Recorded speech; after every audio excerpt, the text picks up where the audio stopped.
Good evening. Welcome to Brass Tacks. I'm Zaka Jacob. Israel is continuing with its offensive against Hamas in the Gaza Strip. Over 1,500 civilians have been killed, including 900 Israelis. It's clear from Israel's actions, its preparations, that the objective is to destroy Hamas. 300,000 reservists have been called in to raise the cost of deterrence so high, as Benjamin Netanyahu, the Israeli Prime Minister, said in his address to the nation just on the day of the attack, that Hamas shouldn't ever dare to attack Israel like it did this past weekend. But in the process, Israel runs the risk of what is a disproportionate response in which civilians are indiscriminately targeted. On Brass Tacks tonight, we have a special lineup of the biggest newsmakers on this story, on the biggest story that India and the world are following right now. It's a power-packed lineup of guests. Naor Gilon is the Israeli ambassador to India. It's going to be his first detailed interview since the attacks on Saturday. John Bolton is a former U.S. National Security Advisor. He'll be joining us on Brass Tacks. And we have a political panel. Shashi Tharoor, Member of Parliament of the Congress Party, Bajent Jay Panda, BJP National Vice President, and Pawan Verma, former diplomat. All of them will be joining us because this Israel-Hamas war has also deeply divided India's polity. That's coming up in the latter half of the show.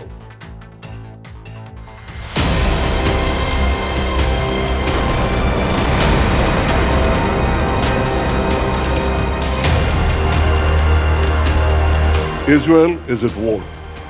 We didn't want this war. It was forced upon us in the most brutal and savage way. But though Israel didn't start this war, Israel will finish it.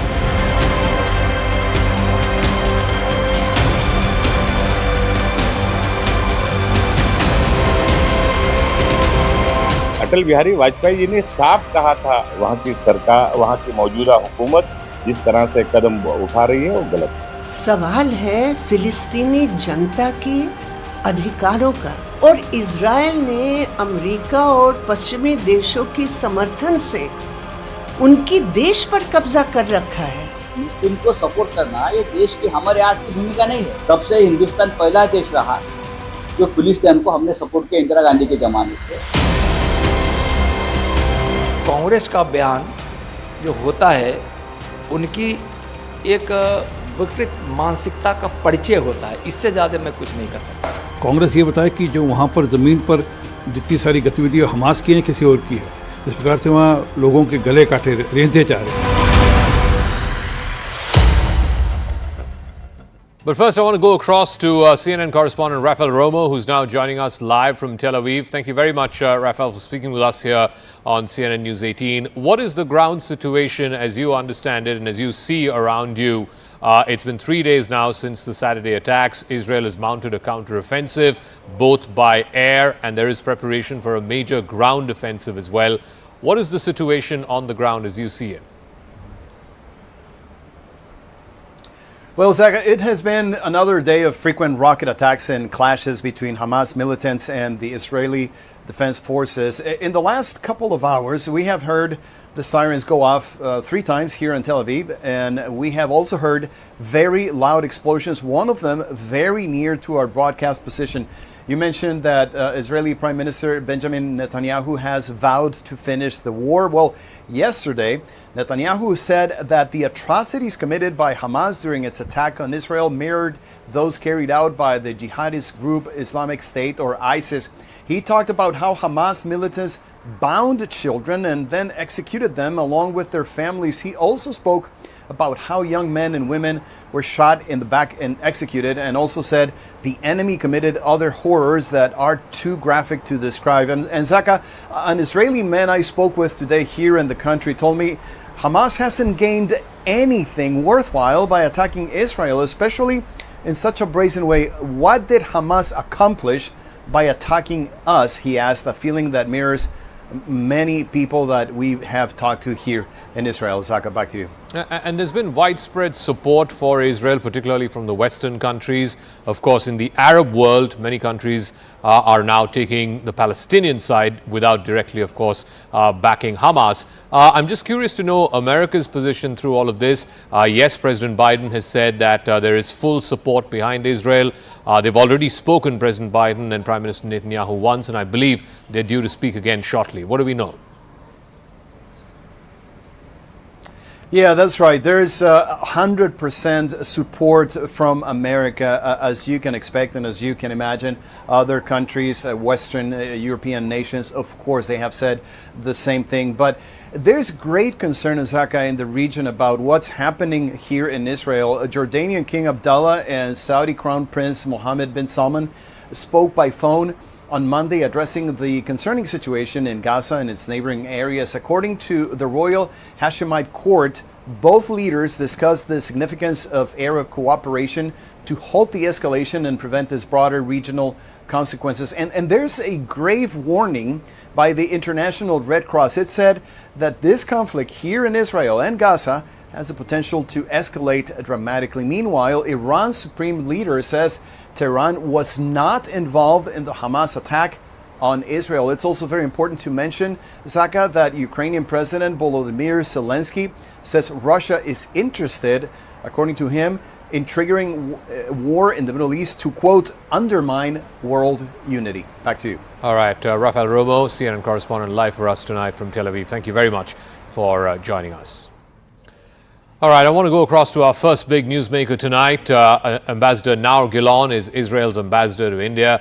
Thank you very much, Your Excellency, for speaking with us. And first of all, our thoughts and prayers, our sympathies with the families of the victims of the dastardly attacks that we saw on Saturday. Can you first tell us what is the situation on the ground as it exists today? Are all Israeli citizens safe? Are they all accounted for? Are there still hostages? If so, how many? What is your best understanding of what is the ground situation right now? Good evening, Zaka, and thank you very much for your warm words.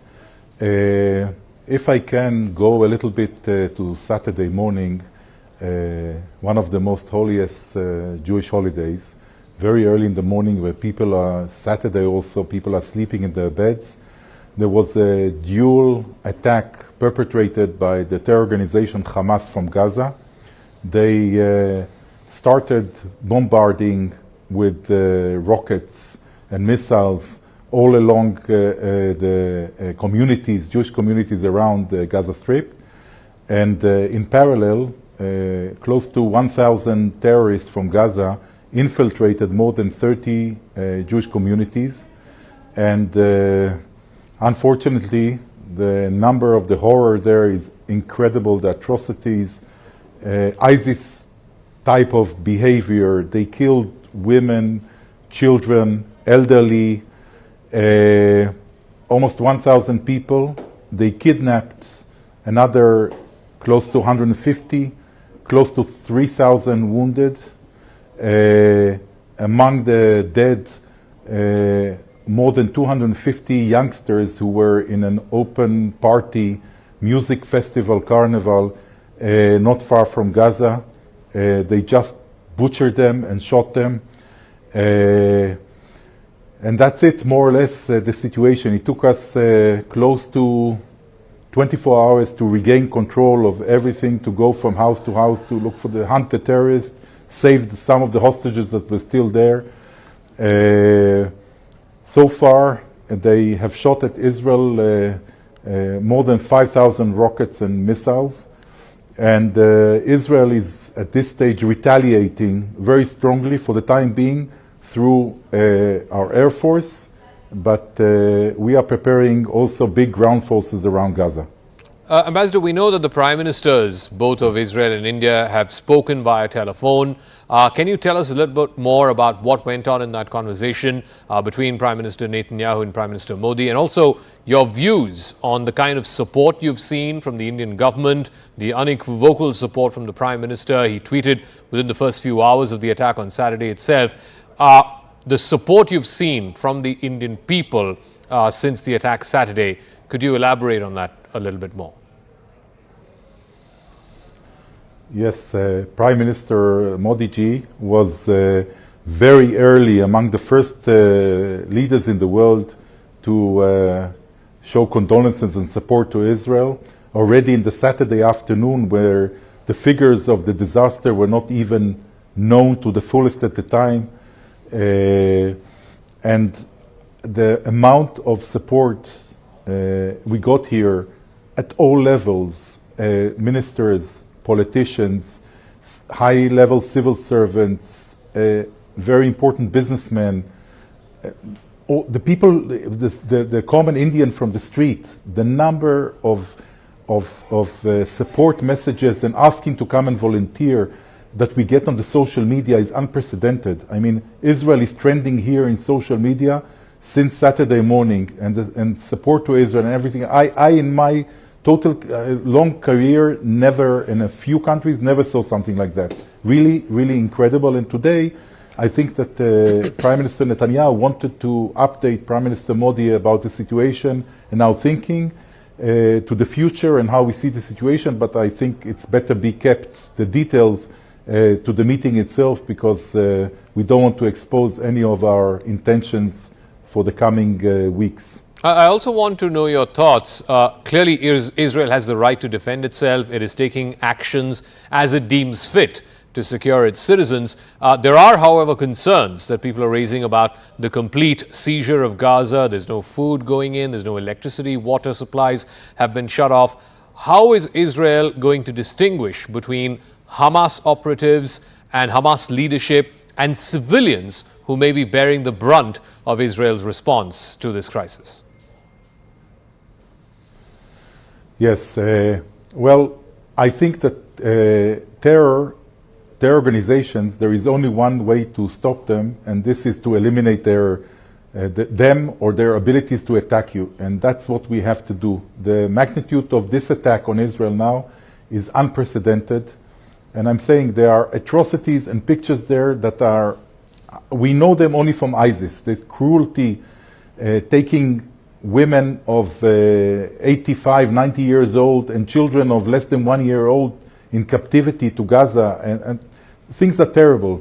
And now we have to make sure that Hamas is unable to repeat that again in the future, and that's what we are going to do. From past experience, there are a few elements that we already know. Hamas, after starting these atrocities, they will now become the victims. That's the way, in order to protect themselves and have countries, say, oh, please come and save us now. This is one element that it's always there. So the perpetrator becomes the victim in 10 seconds in order to protect himself. And the other thing is that in the past, they used their own population as human shields. So they used to shoot outside of their civilian population, by the way, hoping that we will hit civilian population and there will be international pressure on us to stop.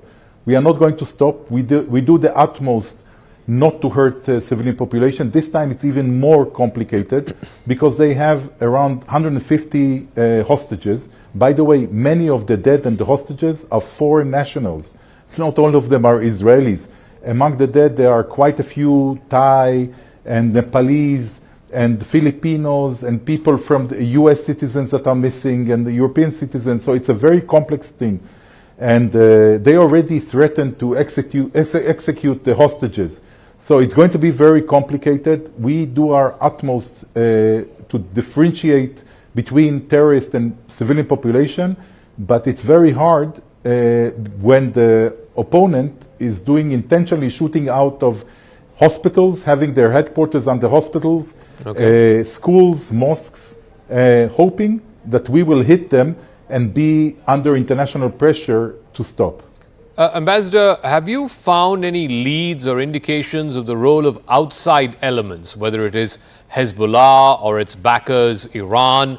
And if you have, what may that mean? Are we now looking at Israel taking action not just against Hamas, but also its backers like Hezbollah and the Iranian regime? And does that mean that we're now drawing ourselves into a much wider regional conflict in the Middle East? So, the intelligence was not that good. That's one of the things we'll have to look into afterwards.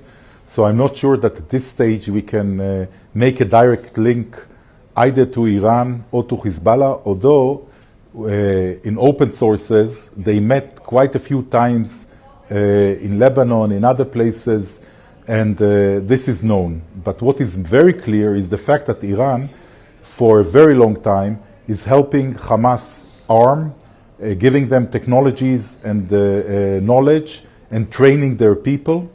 And we can see what Hezbollah in the north, which is a proxy of Iran, is doing to heat the border. Yesterday there were 5 infiltrations attempts on infiltration into Israel. They were exchanged. We were able to kill most of the people. We also lost an officer. So these countries, Iran is clearly involved in destabilizing the area. To your question of whether we will go after other countries, I will just remind everyone that after the horrific massacre of the Israeli athletes in Munich in 1972, yes, Israel, the government, the Prime Minister, then Golda Meir, took a decision to find each and every one of them and bring them to justice. And sometimes justice was meeting a bullet. This might be justice too, but I think that Israel has this DNA of going after the people wherever they are, not giving them any possibility to hide, and we are very persistent about it. Terrorists must be stopped, one way or another.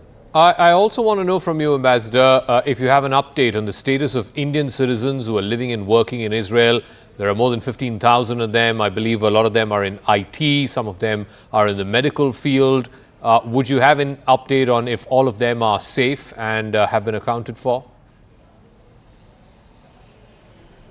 So we don't have the full figures so far. We don't know of any Indians who were killed or hijacked into Gaza. There is a likelihood that one person was injured, but this is we are looking into this thing. But thanks God so far, and I hope it stays like that. No Indian casualties in this terrible event. Ambassador, is there anything more that you're looking by way of support from India or even from the wider international community? This is clearly one of the most challenging times for you, your country, your people that we've seen in recent times. What more are your expectations, either from India or from the wider global community? Yes, Zaka, I will tell you that I think that the biggest support that we can get from the world today is the support and understanding of the need to fight terror to the fullest. I think this is very, very important. I'm sure that you follow that the Americans have sent a carrier fleet into the Mediterranean, sending the message to Iran and its proxies, especially Hezbollah, not to interfere in this event. We don't want anyone to fight for us. We never asked anyone to fight or spill blood for us. We always knew that the only way to survive is to do it by yourself. I'm sure that if the war will get longer and complicated, Israel will need probably refilling of its arms and ammunitions, but this is not here yet. And I think that the American support is really amazing. Always have been, but this time also very much amazing. And I'm sure that also India is on the side of Israel and for anything that we would need. Ambassador, one of the recent features in the Middle East was Israel's normalization of its ties with its Arab neighbors, whether it was with the UAE, with Bahrain. We saw the Abraham Accords. And in recent weeks, there was a lot of talk about normalization of ties between Saudi Arabia and Israel. So what happens to that now? So first of all, I think that the Middle East today, or West Asia as you would call it, is a different place than it was 3 years ago before the Abraham Accords. Because the Abraham Accords is a game changer. It started with UAE and Bahrain, and then Morocco and Sudan joined.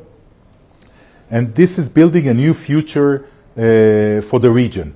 And yes, there are talk, and we did the I2U2, which is the business side of this, and we are speaking now of adding Saudi Arabia and doing also a corridor from India through the Gulf, Saudi Arabia, into Israel and the Mediterranean. So we do, with the countries with goodwill who are trying to improve the lives of their citizens, are working together in order to make it a better place. Of course, countries who are against that, and are quite many, Iran is one of them, but Iran is not the only one, they have a good incentive, and they are hoping that what happened now with Hamas, this terrible attack, will lead to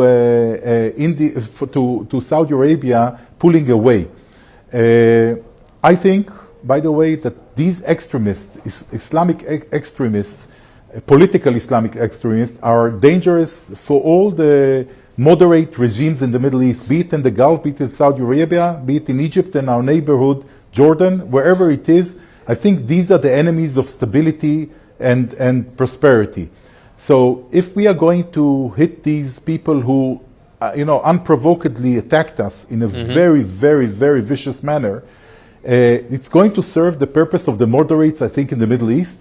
I hope that Saudi Arabia will see it this way and will continue with this very important way of getting closer to Israel and changing the Middle East even more. Saudi Arabia is a very important country in the region, very big, very influential, and I would hope that they will join the camp of the moderate countries together with India, which is working with us, and make our world a better place and our region a better place. And one final question, Ambassador, before I wrap up. What's going to be the end objective for Israel, and how do you come to that assessment? You have launched a massive counter-operation. There are airstrikes. There's huge mobilization of ground troops.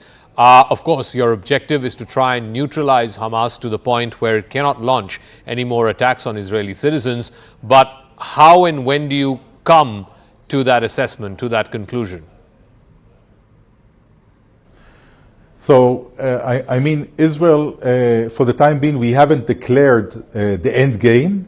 Clearly, we said, and we mean it, that we want to make sure that we neutralize Hamas's ability to attack again and to do the same horrors. So, how it will be executed, this we leave to the imagination of Hamas, because I don't want them to be too comfortable in guessing or knowing what we are going to do. So our final aim is to make sure that what happened now will never happen, not to Israel, not to others, that Hamas will not have this capacity.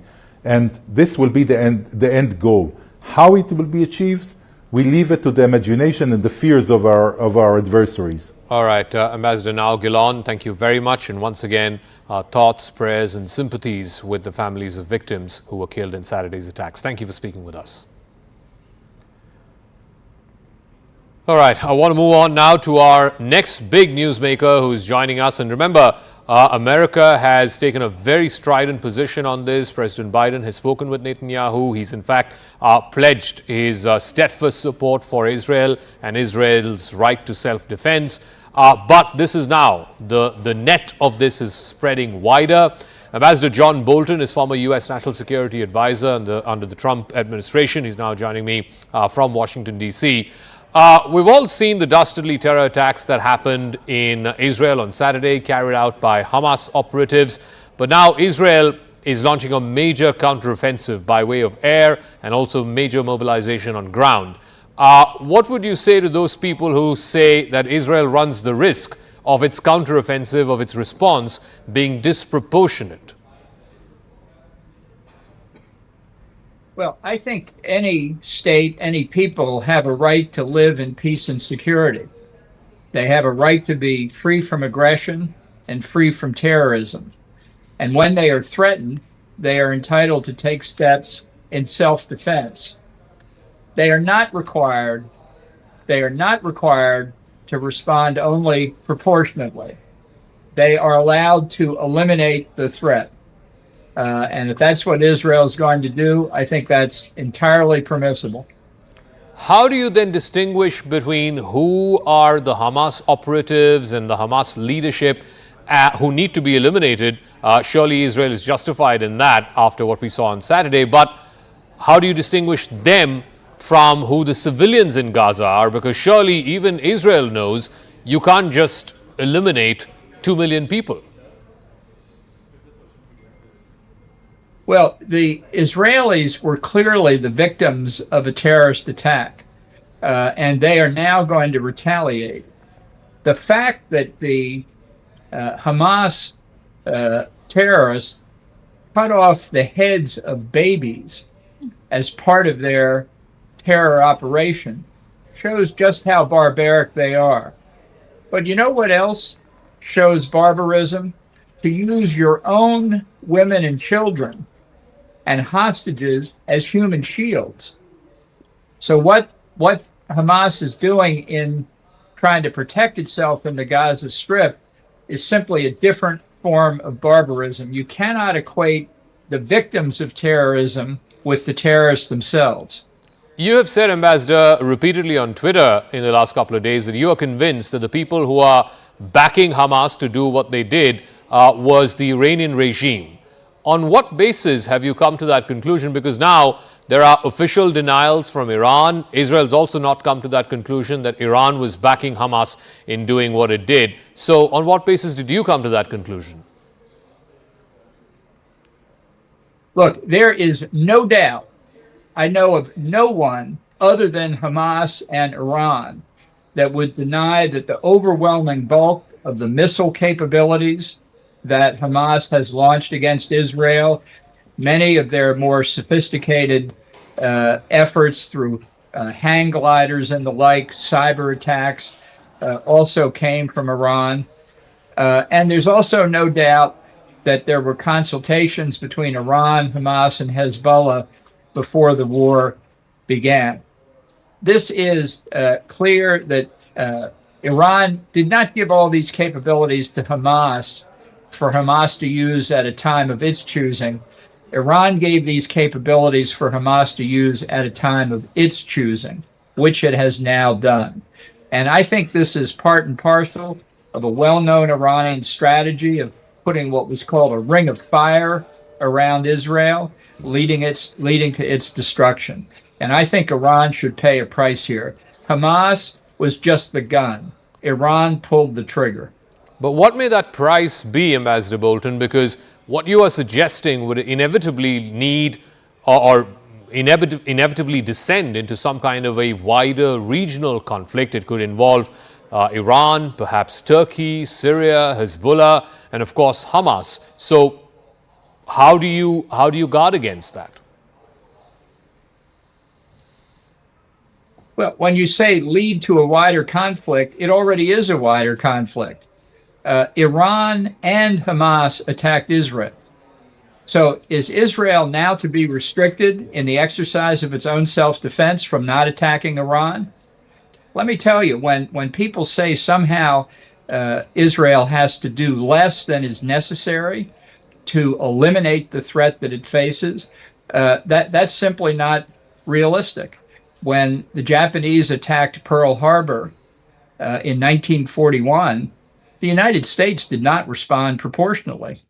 And I think we were exactly right to do that. And I think Israel is exactly right to take steps and following the doctrines that it has instilled in its military, as the United States has instilled in ours about how to fight wars, that they should go as far as they need to go to eliminate the threat. In the weeks leading up to this attack, there was a lot of chatter, a lot of hope, one would say, about normalization of ties between Saudi Arabia and Israel. Given what happened on Saturday, there is a sense that Israel's normalization of its ties with its Arab neighbors, this is going to throw a huge spanner in those works. What happens to that process? What does this attack do to that normalization process? Well, I think it certainly impairs the normalization process. And I think this is because one of the threats that Iran poses is not simply to the little Satan, Israel, or the great Satan, the United States. It threatens its Sunni Arab neighbors. And the irony here, of course, is that Hamas is primarily composed of Sunni Palestinians who are bought and paid for by Iran.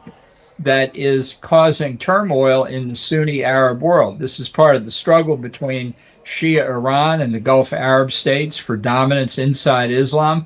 So Iran is playing a broad strategic game here.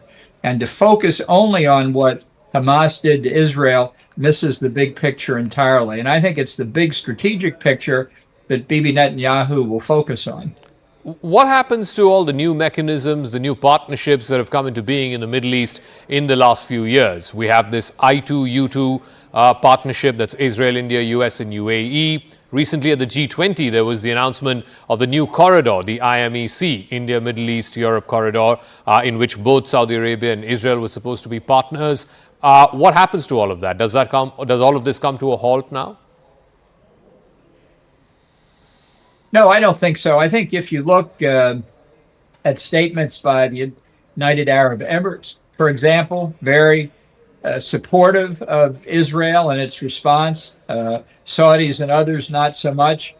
But the natural strategic affinity that has drawn Israel and the Gulf Arabs together will continue after this attack. And I think these projects and the linkage of India, the Middle East, and Europe will proceed. Delayed, perhaps, but not stopped. What's the way forward then, politically speaking? Yes, militarily, Israel will take whatever action it deems fit to secure its citizens, to secure its own safety.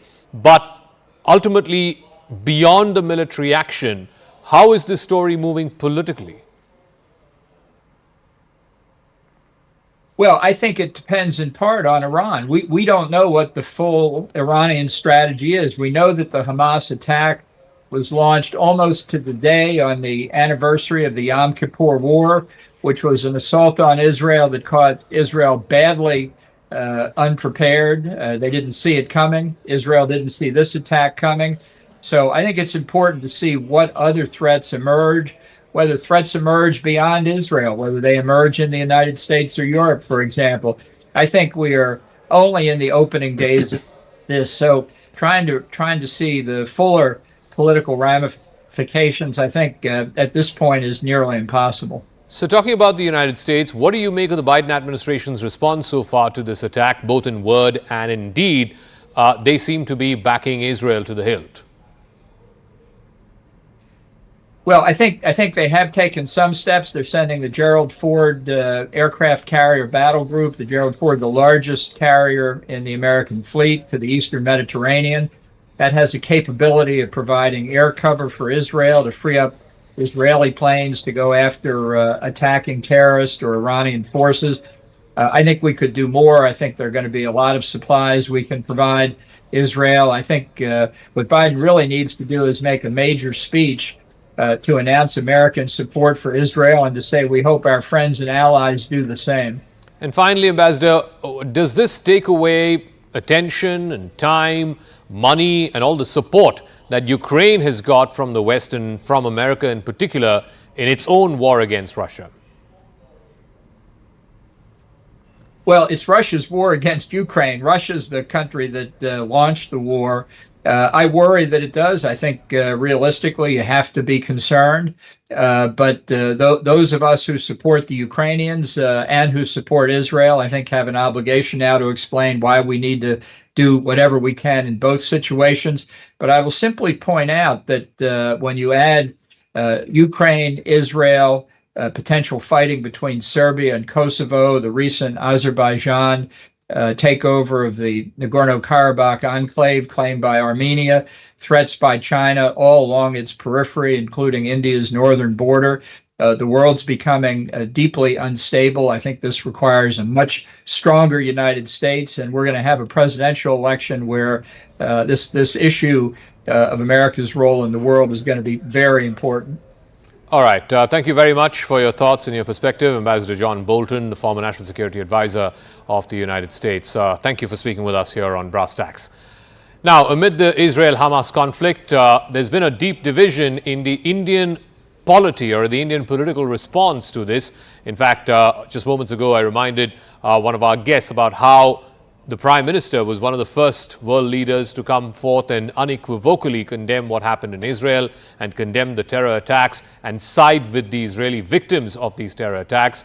Yesterday, the Congress Working Committee reiterated its support for the rights of the Palestinian people. It did not make any mention of the word terror or refer directly to Hamas by name.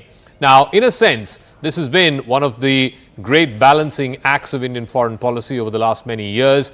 India, successive governments at that, have tried to walk this tightrope, while on the one hand defending Israel's right to exist, but at the same time also reiterating the Palestinian people and their right to land and self-government, as also dignity and respect. But have the events of Saturday, the dastardly images, the targeting of women and children and the elderly, and the kind of brutality that was unleashed on these innocent civilians, does that mean a wake-up call for our own political class on not trying to find these equivalents and not trying to find a sense of balance? Now, I want to first go across in our political panel, first to Dr. Shashi Tharoor, who's a Member of Parliament of the Congress Party and former diplomat himself. Dr. Tharoor, thank you very much for speaking with us. Yesterday, the CWC, the Congress Working Committee, put out a statement which I just quoted excerpts of it, saying that it recognizes the importance of the right to self-determination of the Palestinian people. It did not make any reference to Hamas directly or use the word terror in reference to the attacks that happened on Saturday. Can you articulate for our viewers why the need for the CWC to put out that statement, especially when the Congress Party had put out an official statement the day before? Yeah, in fact, I think the official statement the day before speaks more comprehensively to the Congress stand. And I think there will be more statements to come. You should see the CWC resolution as being principally about domestic matters. As you know, Rahul Gandhi's press conference was focused entirely on the question of the caste census and the socio-economic conditions of backwardness in our country. This was almost an incidental element. And I think that if you were to look at the evolving situation in the region, you're going to find the Congress also will be coming up with more statements. I expect another one soon, which does give you the condemnation of terror that many of us have individually expressed and that the party certainly shares. No one is in favor of terrorism. I mean, we as a country have been victims of terrorism. We will never condone it. We just felt that the Prime Minister's statement, while in that respect entirely acceptable, did not go far enough to accommodate the larger picture. And the larger picture is one of India's consistent support for the rights of both Palestinians and Israelis to live secure and decent lives in dignity on their own lands and behind safe borders. Right now, we have a situation where Israel has enjoyed that for much of the last 75 years, and the Palestinian people haven't. They've been subjected to a fairly dehumanizing occupation. And that's why the feeling was that we have to acknowledge the fact that we are committed to ensuring the Palestinians also have rights. And that was completely missing from the Prime Minister's statement. Now, I fully share the Prime Minister's condemnation of Hamas terrorism. And on that, I don't really think there's any dissent. I think our feeling is that he omitted something that was also important to point out. But given the pictures that we saw from Saturday, women, children, elderly, and the kind of brutality that they were subject to, can we still find equanimity and balance between the rights of the Israeli people and the rights of the Palestinian people? Or is that just trying to, as they say, and I'm sorry for this phrase, but it's a bit of monkey balancing that's going on? No, I don't think so, Zaka. I think there's a genuine human issue here. First of all, Hamas is Hamas. It's not the entire Palestinian people. It doesn't even speak for the Palestinian state, the Palestinian Authority that we recognize, and we have an ambassador in Ramallah on the West Bank, and nobody from the West Bank conducted any such operation. Hamas is a special case. And I think that when we speak of the Palestinians, we're not speaking of the rights of Hamas, we're speaking of the rights of Palestinian women, children, grandmothers, and ordinary civilians who are trying to live decent lives and have been subject to some pretty difficult conditions for much of the last 75 years. So I think you must draw that distinction. Second, we recognize Israel, we value Israel, we think it's a useful partnership we have with Israel. But at the same time, Israel has all the advantages of being an internationally recognized state with an army, with a security apparatus, and with the control over the territories in which the Palestinians live. The Palestinians are the only people in this equation who have essentially a homeland, but no state on that homeland, no real political control, or certainly no security control over their own territories, and who essentially are dependent on Israel for everything, as we've seen with the siege of Gaza that was announced by the Israeli government, Zaka. You're seeing a situation where even water, fuel, electricity to Gaza have been cut off by Israel. In other words, even these basic essentials of life are not in the hands of the Palestinian people of the Gaza Strip. So there really isn't any equivalence. You're looking at two different conditions of suffering. I don't want to in any way start weighing up the death of an Israeli child against the death of a Palestinian child. Both are equally reprehensible.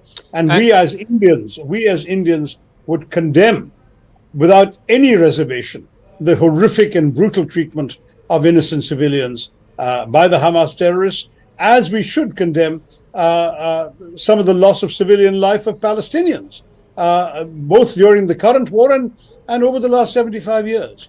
So let's try to take the whole picture into account, Zaka. The BJP has been accusing the Congress Party ever since the CWC resolution came about that this has been changed at the behest or under pressure from leaders from Kerala, leaders of the left who are having an influence on your party, basically to cater to a certain vote bank. How would you respond to that charge?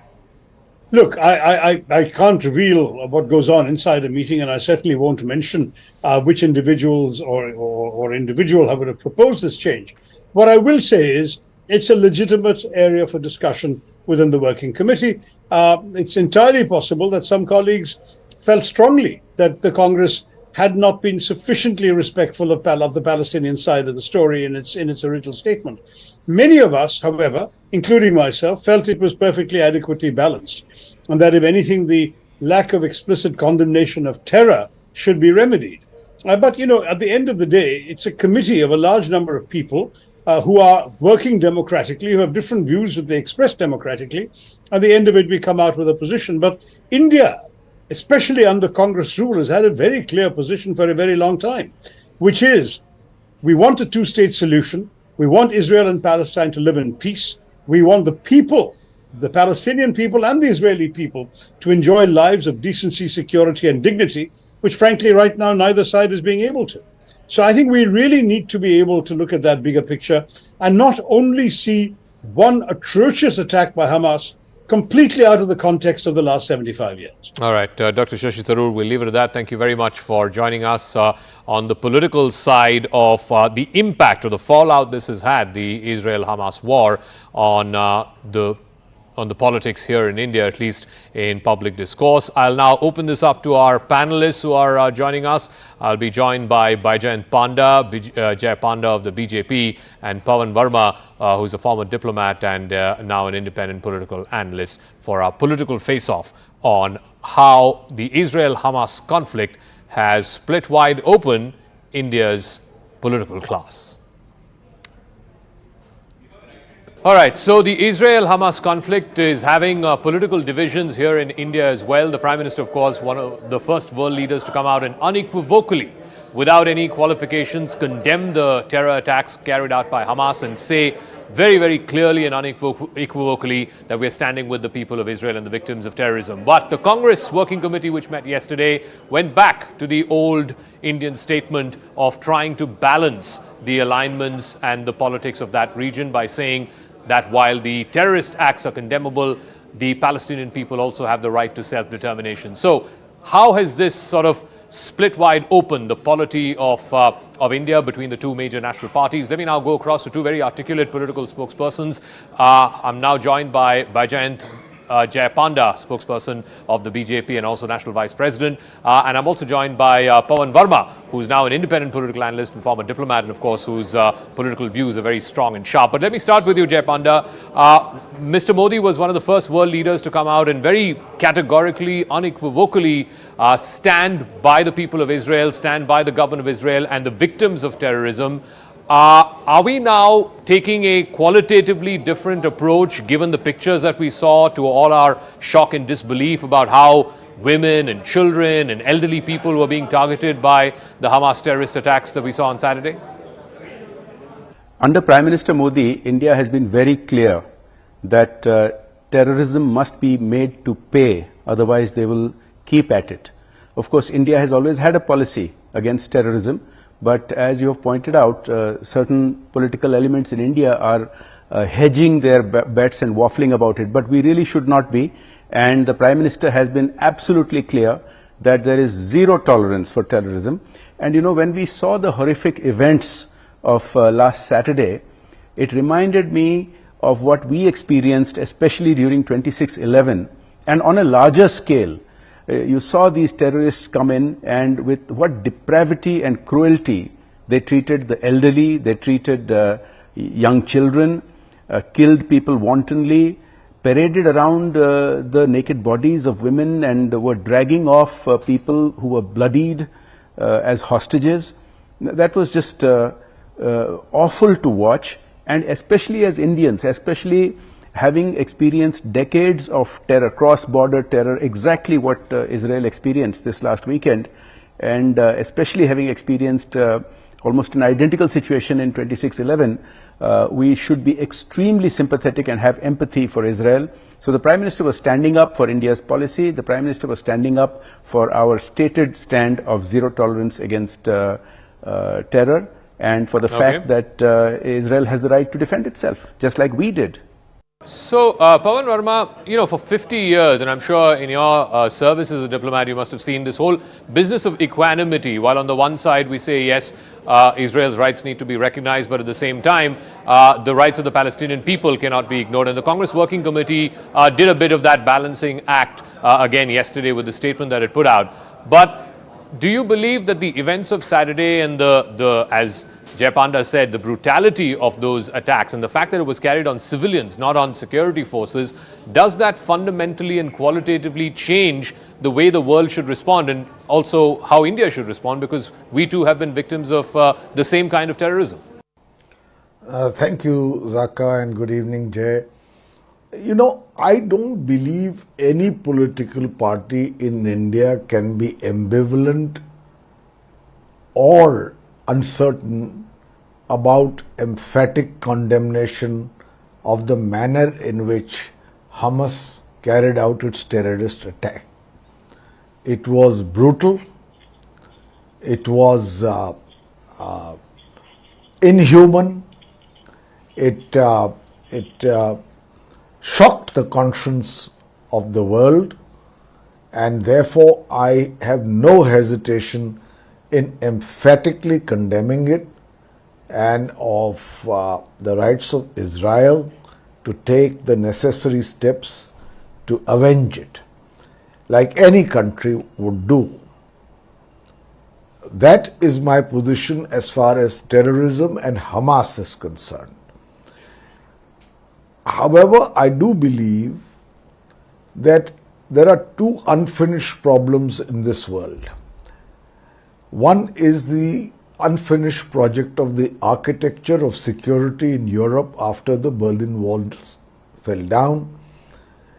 The whole dynamics of the relationship between NATO and Russia, promises made, unkept, now the Russian-Ukrainian war, would require a new architect of security to prevent repeated occurrences of war.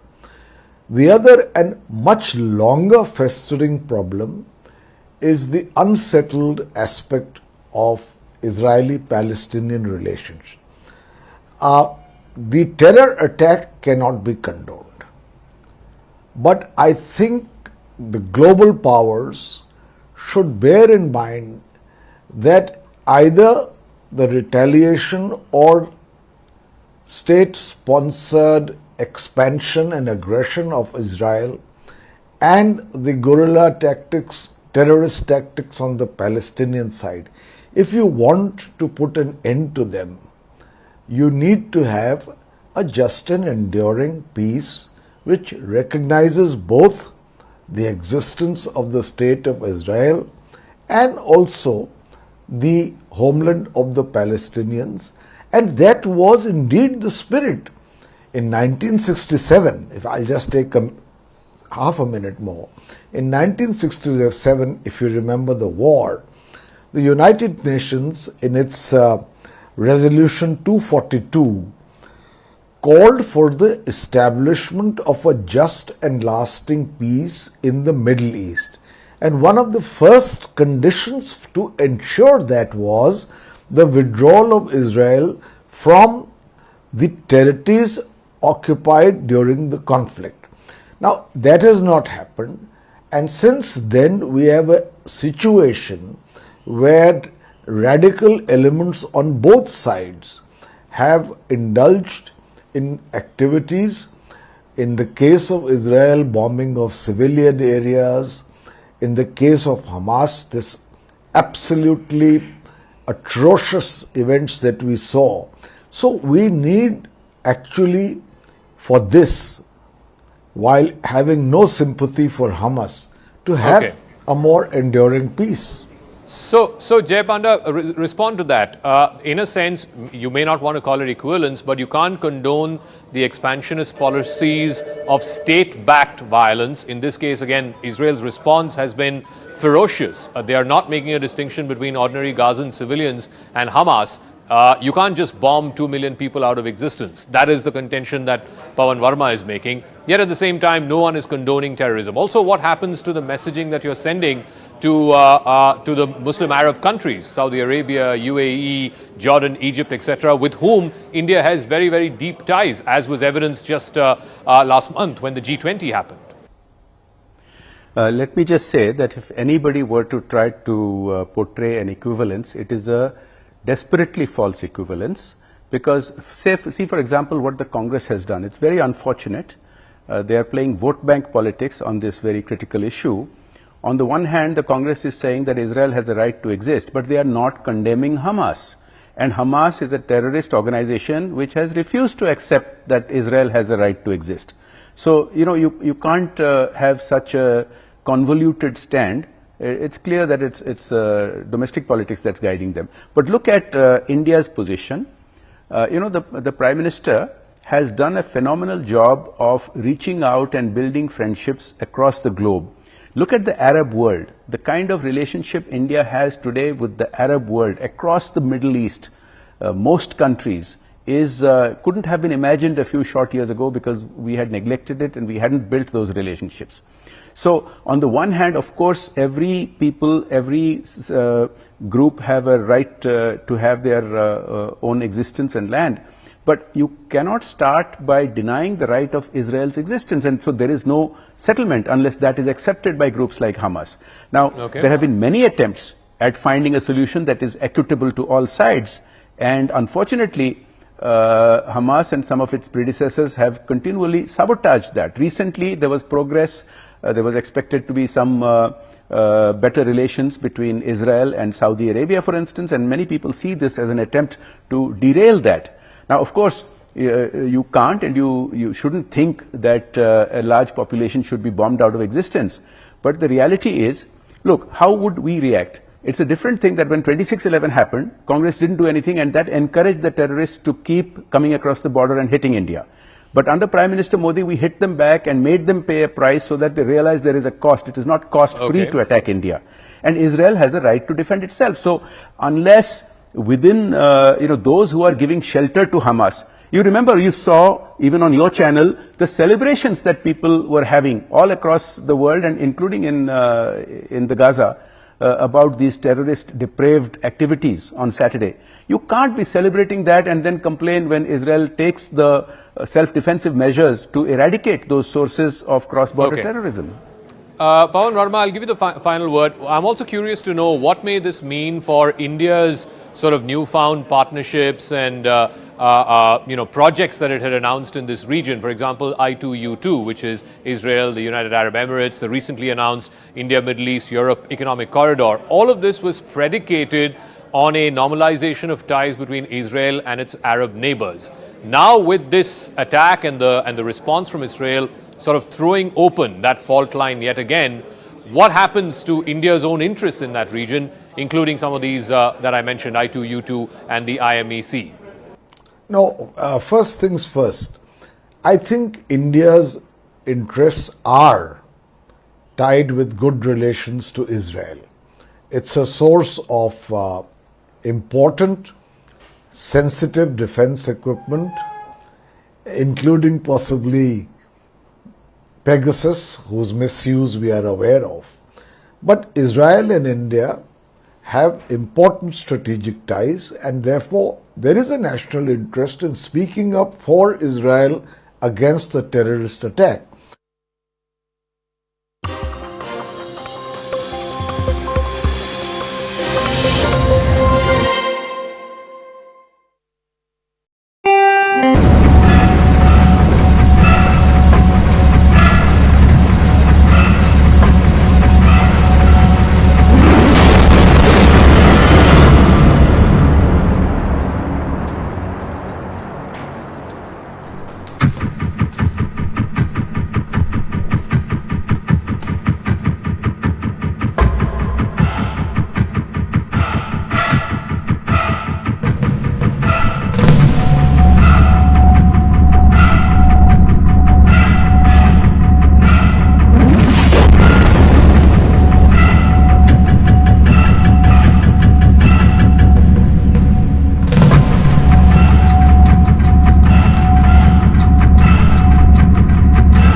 Zero bias, only the facts, the hard facts.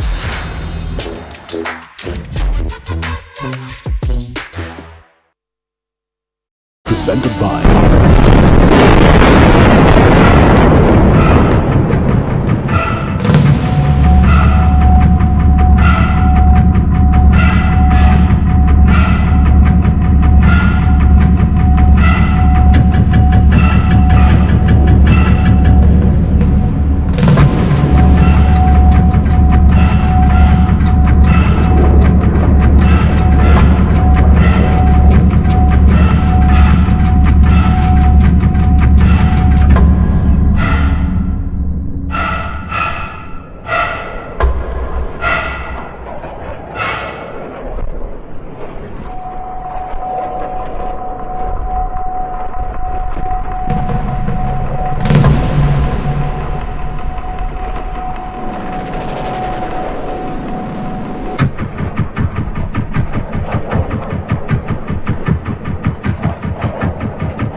Saturday's attack by Hamas marked the worst breach in Israel's defenses in decades. According to a Reuters source, Hamas deployed a force of about 1,000 fighters, organized into specialized units. They've been training in Gaza since the last conflict in 2021, sometimes in plain sight, the source said. Here's how they managed to catch Israel off guard. This footage released by the armed wing of Hamas is said to show fighters training ahead of the operation. They're using paraglider.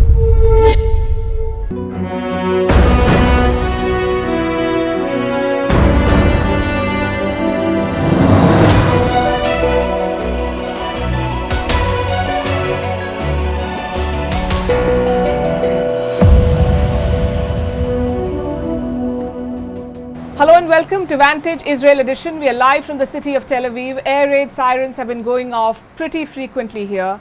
We counted at least 4 or 5 instances, and to the south, things are worse. We drove down there earlier today to the front line, to where the fighting broke out. The roads were deserted. There were checkpoints all through, not to mention the rockets. Hamas is still firing rockets into Israel. Our team had to take cover many times. We had a few near misses, and I have to say, it was scary. But this is what life has become here. You have to be on your toes all the time, monitoring alerts and taking cover, because the next attack could come any moment. We did reach our destination today, and we're bringing you a report from the city of Sderot. It's around 10 kilometers from Gaza. It was among the first to be attacked on Saturday. We'll show you what the city looks like now. Also, what is Israel's next plan? Will they launch a ground invasion of Gaza? And if they do, what will it look like? We're bringing you all the updates from ground zero here in Israel.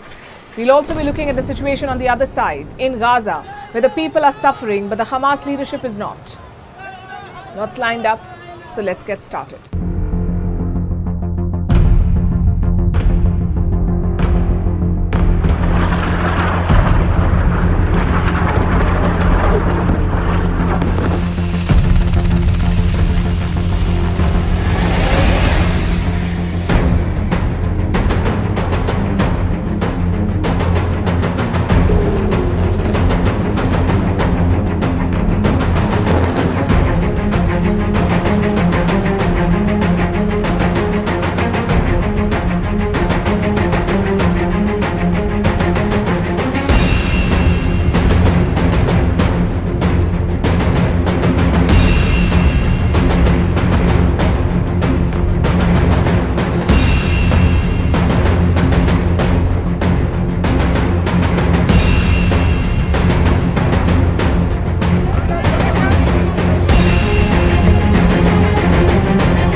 It is day 4 of the war between Hamas and Israel. There is no sign of de-escalation. Hamas still has firepower in its arsenal, so the threat is far from contained. Where does that leave Israel?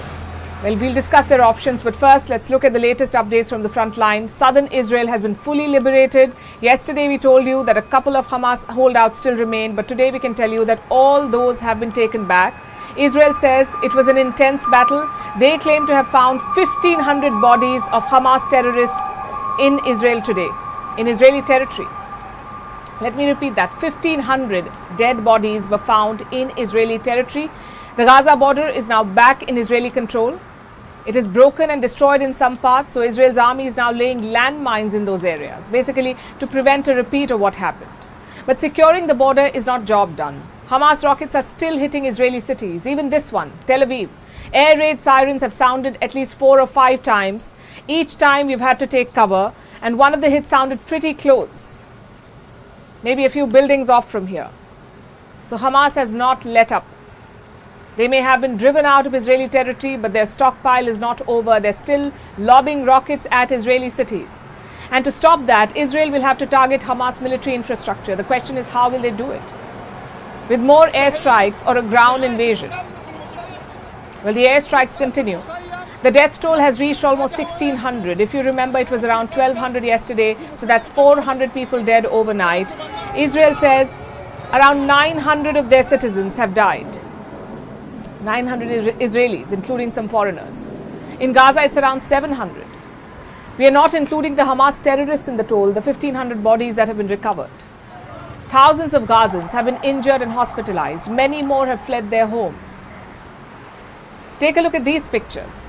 They are from the Gaza border. Israel has deployed dozens of military vehicles and tanks there. They've also called up 300,000 reserve soldiers, 3 lakh soldiers, so they're planning something big, maybe a ground invasion.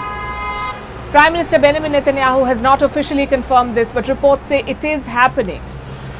That Netanyahu has already informed Joe Biden about it. He says the strikes on Gaza are just the beginning.